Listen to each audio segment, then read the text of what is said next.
बाळासाहेब आंबेडकर बनणं तुम्हाला तुमच्या बाप जन्मात जमणार नाहीये.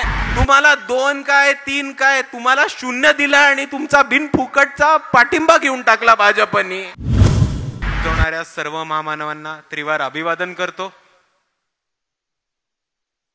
आज इथे उपस्थित वंचित बहुजन आघाडीचे अध्यक्ष बाळासाहेब आंबेडकर, पुण्याचे लोकप्रिय लाडके उमेदवार वसंततात्या मोरे, आपल्या सर्वांचे मार्गदर्शक ज्येष्ठ नेते वसंतदादा साळवे, पुण्याचे शहर अध्यक्ष मुनवरबाई कुरेशी, तसेच युवक अध्यक्ष आणि वंचित बहुजन युवक आघाडीचे राज्य सदस्य ऋषिकेशदादा नागरे पाटील, विशालदादा गवळी, अफरोजभाई मुल्ला आणि तसेच वंचित बहुजन आघाडीचे महिलाच्या शहर अध्यक्ष जिल्हाध्यक्ष अनिताताई चव्हाण आणि इथे उपस्थित सर्व मंचावरचे मान्यवर, तसेच इथे उपस्थित माझ्या बंधूंनो, भगिनींनो, माता भगिनी आणि या चळवळीतल्या तमाम युवक साथीदारांना माझा जय जिजाऊ, जय शिवराय, जय ज्योती, जय क्रांती, जय मल्हार, जय लहूजी, अस्सलाम अलैकुम रहमतुल्लाही बरकातू आणि जय भीम. मी आपल्या सर्वांचा जास्त वेळ नाही घेणार. आपल्या सर्वांना इकडे बाळासाहेबांचं मार्गदर्शन ऐकायचं आहे. आपण पुण्याची पब्लिक इकडे तिकडे भेटतच राहतो, पण थेट मुद्द्यावरती हात घालायचा असेल तर आज आपण पुण्याची परिस्थिती समजून घेतली तर आपल्याला समजेल की गेल्या 7 वर्ष आपली ट्रॅफिकमध्ये अडकून गेलेली आहेत. 7 वर्षांपासून आपण या मेट्रोचा खेळ चालू आहे तो बघतोय, जो खेळ खंडोबा चालू आहे तो बघतोय, आणि ह्या मेट्रोसाठी आपण आपल्या आयुष्यातली 7 वर्ष ही रस्त्यावरती ट्रॅफिकमध्ये अडकून घालवलेली आहेत. पण आता ही जी मेट्रो सुरू झाली आहे ती मेट्रो पुण्यातल्या नागरिकांचं काम सोपं करायला, प्रवास सोपा करायला सुरुवात नाही केली, तर ही मेट्रो फक्त एक पुण्याची शान आणि अभिमान की आम्ही एक मेट्रो आणली याच्यासाठी उभी केली. आणि तुम्हाला एवढ्याचसाठी मेट्रो बांधायची होती तर आमचे 7 वर्ष कशाला वाया घालवले? तात्यांनी फुलराणी उभी करून दाखवलेली ना आपल्याला. आणि आधी एक पुण्यामध्ये बस चालायची, आपल्याला माहिती असेल, पुणे दर्शन नावाची. ती बस बंद पडली आणि आता आपली मेट्रो चालू केली. ह्याच्यामधनं तुम्हाला रोज प्रवासी प्रवास करताना दिसणारच नाहीत. मंडे टू फ्रायडे खाली असते आपली मेट्रो. फक्त सॅटर्डे संडेला एकदा आपल्या शहरात मेट्रो झाली, आपण त्याच्यातनं प्रवास केला पाहिजे या भावनिकतेतनं लोक सॅटर्डे संडे प्रवास करतात. त्याच्यातनं 5 दिवस ही मेट्रो बंद पडलेली दिसते.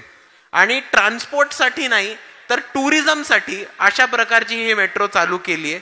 आणि ही नागरिकांसाठी मेट्रो चालू नाही केली, कारण सोपी गोष्ट आहे. जर तुम्ही ही मेट्रो नागरिकांसाठी चालू केली असती तर तुम्हाला दिसलं असतं की इकडे विद्यार्थ्यांचे पासेस, स्टुडंट पासेस, सिनियर सिटीजन्सचे पासेस, अपंगांसाठी वेगळे पासेस, मंथली पासेस हे सुरुवात करताना आपल्याला लोकांसाठी दिसले असते. पण अशी कोणत्याही प्रकारची सुविधा आपल्या सर्वांसाठी उपलब्ध करून दिलेली नाही. दुसऱ्या बाजूला आपण म्हणतो की पुण्याला ऑक्सफर्ड ऑफ द ईस्ट म्हटलं जातं, शिक्षणाचं माहेरघर म्हटलं जातं. पण आज पुण्यामधले जितके पण महत्वाचे कॉलेजेस आहेत, इन्स्टिट्यूट्स आहेत, विद्यापीठ आहेत, ती बंद पाडून, त्यांचे डिपार्टमेंट्स बंद पाडून आज आपल्याला खाजगीकरण हे परत मोठ्या प्रमाणामध्ये शिक्षणामध्ये उभं करताना दिसतंय. आणि आपल्याला पुण्यामधल्या ह्या खाजगीकरणाला विरोध करायचा आहे, शिक्षणाचा बाजारीकरणाला विरोध करायचा आहे. आणि शिक्षण सर्वांसाठी कायम स्वरूपी, मोफत आणि दर्जेदार याच प्रकारे राहिलं पाहिजे. आणि म्हणून 2019 पासून वंचित बहुजन आघाडी ही भूमिका घेऊन आली आहे की KG to PG हे शिक्षण मोफत, समान आणि दर्जेदार हे आपल्याला देणं हे राज्य सरकारची आणि केंद्र सरकारची जबाबदारी आहे. त्याच बाजूनी पुण्यामध्ये खूप मोठ्या पद्धतीने इकडे विद्यार्थी बाहेरनं येतात, शिक्षणासाठी येतात, MPSC UPSCच्या क्लासेससाठी येतात, स्पर्धा परीक्षांच्या क्लासेससाठी येतात. या विद्यार्थ्यांना मला नुसता एक प्रश्न विचारायचा आहे की आज कंत्राटीकरण होतंय, तुम्ही किती अभ्यास करा, तुम्ही कितीही पेपर लिहा, तुम्ही कितीही परीक्षा द्या, जर तुमची नोकरी आणि जर तुम्ही ज्या शासकीय पदासाठी तयारी करत होता तेच भाड्यावरती, कॉन्ट्रॅक्टवरती दिलं जात असणारे, तर तुम्ही इतका खटाटोप करायचा काय अर्थ?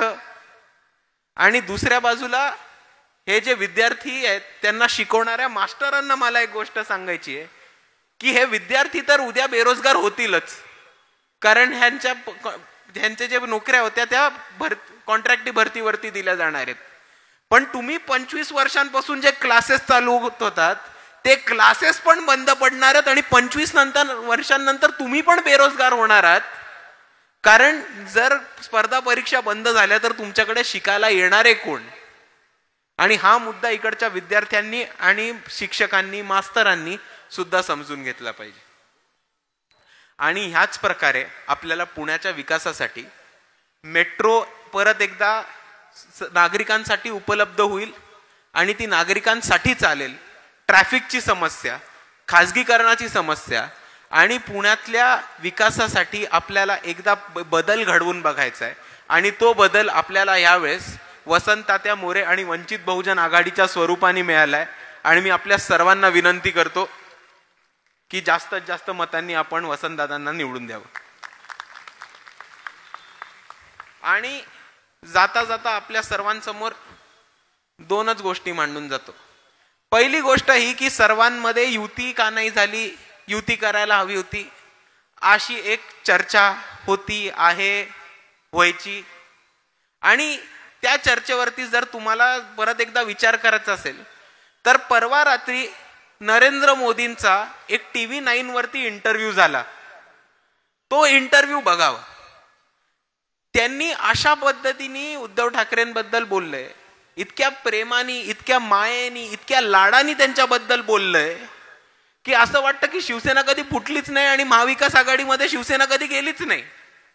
आणि तुम्ही जेव्हा ह्याचा अर्थ मागच्या 3 महिन्यांच्या घटनांबरोबर संदर्भ जोडता आणि तुम्हाला हे कळतं की युती होताना, वंचित बहुजन आघाडी आणि महाविकास आघाडीची युती होताना बाळासाहेबांनी जेव्हा सांगितलेलं की तुम्ही आम्हाला लिहून द्या किंवा आमच्या मतांवरती तुमचा उमेदवार किंवा तुमचा पक्ष निवडून आला तर तुम्ही भाजप बरोबर जाणार नाहीत, ते लिहून द्यायला शिवसेनेचा नकार का होता हा खास करून तुम्हाला त्या इंटरव्ह्यू बरोबर दिसेल.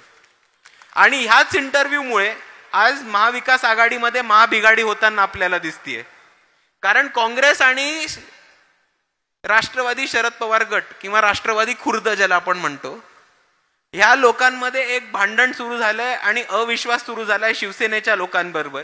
आणि त्यांना विश्वास नाहीये की उद्या जर शिवसेना निवडून आली किंवा शिवसेनाचे उमेदवार निवडून आले तर ते परत भाजपमध्ये घर वापसी करणार नाहीत का, ही खात्री आज महाविकास आघाडीच्या लोकांना नाहीये शिवसेनेबद्दल.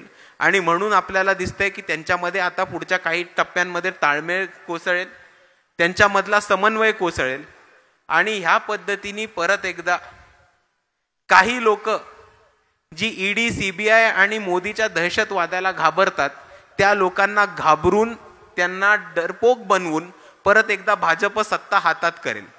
पण तुम्हाला जर हे भाजपचं षडयंत्र रोखायचं असेल तर तुम्हाला अशा लोकांना निवडून द्यायला लागणार आहे, अशा पक्षाला निवडून द्यायला लागणार आहे जो ईडी, CBI अजून कोणतेही चौकशीला न घाबरता, नरेंद्र मोदी असो, RSS असो, मोहन भागवत असो, भाजप असो, त्यांना ठामपणे छातीवर घेतात आणि उरून पुरतात. अशा पक्षाला, अशा उमेदवाराला, अशा नेत्यांना आपल्याला निवडून द्यायचंय. आणि ह्याच्यामधनच आपण खऱ्या अर्थानं भाजपचा पराभव करू शकणार. अजून एक गोष्ट जी चर्चेत होती की लोक म्हणत होते की वसंततात्या अचानक वंचित मध्ये कधी आले, ते वंचित बरोबर कधी दिसले नाहीत. पण मला ह्या लोकांना सांगायचंय की 2022च्या रमजानच्या महिन्यामध्ये जेव्हा वंचित बहुजन आघाडीच्या युवकांनी हा ठाम भूमिका घेतली होती की एका संपलेल्या पक्षाला मस्जिदीवरती भोंगे चढवून आम्ही राजकारण करू देणार नाही, तेव्हा जरी ते त्या पक्षात असले तरी तेव्हा वसंततात्यांनी आमच्या बाजूनी भूमिका घेतली होती. आणि त्यांनी हे ठामपणे म्हटलं होतं की तुमच्या दंगलीचं राजकारण करायचं असेल तर तुम्ही तुमच्या मुंबईमध्ये करा, आमच्या कात्रजमध्ये करायचं नाही. आणि कात्रज मधल्या एकाही मशिदीवरती भोंगे चढू दिले नाहीत. हे आपले वसंततात्या मोरे आज तेव्हा आपल्या भूमिकेला समर्थन केलं, आज जाहीरपणे आपल्या पक्षामध्ये प्रवेश घेऊन आपल्याला खासदार बनताना ते दिसत आहेत.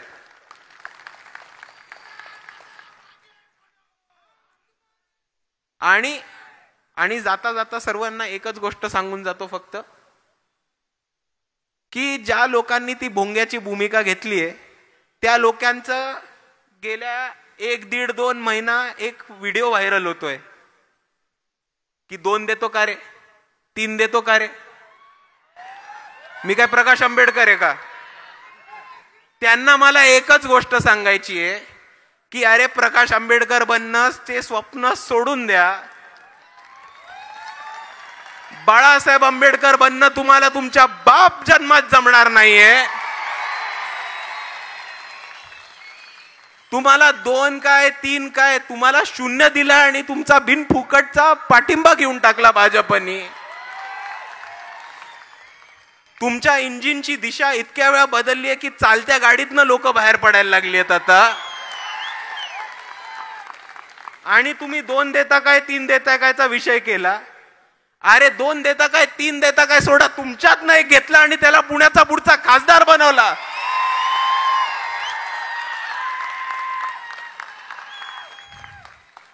आणि म्हणून आपल्या सर्वांना समजलेलं की परिस्थिती काय, आपल्या सर्वांना समजलेलं की घाबरणारी लोक कोण आहेत आणि आपल्या सर्वांना समजले की स्वतःला विकणारी लोक कोण आहेत. आणि ह्या परिस्थितीमध्ये जर आपल्याला ठामपणे परत एकदा पुण्याचा विकास करायचा असेल, जर आपल्याला परत एकदा लोकशाही ठामपणे उभी करायची असेल, जर आपल्याला भारताचं संविधान वाचवण्याचं असेल, तर आपल्या सर्वांसमोर एकच पर्याय, तो म्हणजे बाळासाहेब आंबेडकर आणि वंचित बहुजन आघाडी. आणि म्हणून सर्वांना एवढीच विनंती करतो की येत्या 13 तारखेला आपण सर्वांनी ताकदीने मतदानाला बाहेर पडायचंय आणि मतदान करायचंय. तुम्हाला आपली निशाणी माहिती आहे काय? काय? Road roller. ती 1 नंबर कडक निशाणी मिळालेली आपल्याला. आणि इकडच्या भ्रष्टाचारांचा, जातीवाद्यांचा आणि मक्तेदारांच्या अंगावरती हा रोड रोलर आपण चढवणार आहोत, वंचितांचा. आणि बाकीच्यांच्या निशाणी सारखी आपली नाहीये निशाणी, विकास कामाची निशाणी आहे आपली, बाकीच्यांसारखी नाहीये की भाजपवाले येतात निवडणुकीमध्ये कमळचा फूल दाखवतात आणि निवडणुकीनंतर आपलाच एप्रिल फूल बनवून निघून जातात.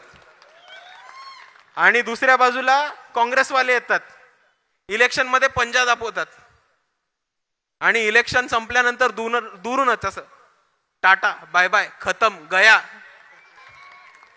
आणि म्हणून मी आपल्या सर्वांना एवढीच विनंती करतो की येत्या 13 तारखेला जास्तीत जास्त मतांनी आपण वसंततात्या मोरे यांना निवडून द्यावं. रोड रोलरच्या बटनावरती आपला शिक्का मारावा. एवढंच बोलतो आणि आपल्या सर्वांची रजा घेतो. जय भीम, जय संविधान.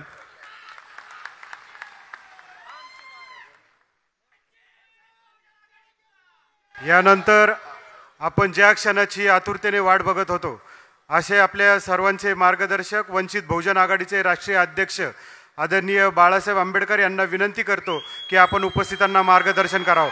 वंचित बहुजन आघाडीचा नेते बाळासाहेब आंबेडकर, आप संघर्ष करो. नेते बाळासाहेब आंबेडकर, आप संघर्ष करो. पुणे की पसंद. धन्यवाद.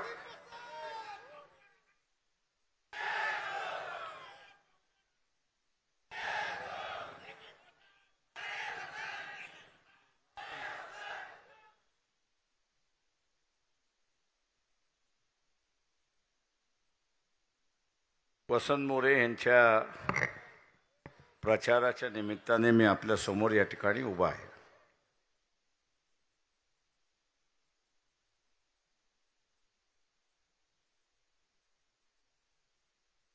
तेरा तारखेला